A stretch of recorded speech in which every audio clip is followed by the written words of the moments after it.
রামিসাকে কিভাবে রেপ করা হয়েছে এবং রেপ করার পরে তাকে কিভাবে হত্যা করা হয়েছে এবং তার কিভাবে তার শরীরগুলো কেটে বিচ্ছিন্ন করা হয়েছে 5 কার্যদিবসের মধ্যেই এই মামলার চার্জশিট দাখিল করা হয়েছে এবং দাখিলের পরেই আজকে প্রথম খোলার দিন এবং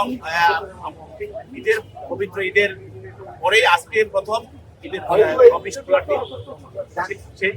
সেজন্য আজকে এই মামলার অভিযোগ গঠন করা হয়েছে এবং অভিযোগের মধ্যে আমাদের প্রতিষ্ঠানের পক্ষ থেকে উত্থাপন করা হয়েছে যে রামিসাকে কিভাবে রেপ করা হয়েছে এবং রেপ করার পরে তাকে কিভাবে হত্যা করা হয়েছে এবং তার কিভাবে তার শরীরগুলো কেটে বিচ্ছিন্ন করা হয়েছে এবং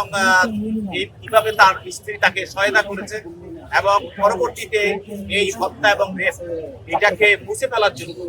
এবং এটাকে গোপন করার জন্য সে কি ধরনের ব্যবস্থা গ্রহণ করেছে এবং সেটাও এই মামলায় আমরা উপস্থাপন করেছি এবং সেই জন্য তাদের বিরুদ্ধে আমাদের নারী নির্যাতন দমন আইনের 9-2 এবং 30 এবং দণ্ডবিধির 201 ধারায়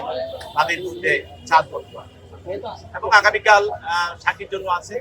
এবং আমাদের এই আইনে আছে যে চার্জ গ্রহণ করার পরে প্রতিদিনই সাক্ষী নেওয়া যাবে এবং সেভাবে সাক্ষী প্রতিদিন নেওয়া হবে। আমরা সাক্ষী নেওয়া প্রতিদিন সাক্ষী নেওয়া এবং আসামিরা বিভিন্ন সময় বিভিন্ন ধরনের কথা বলে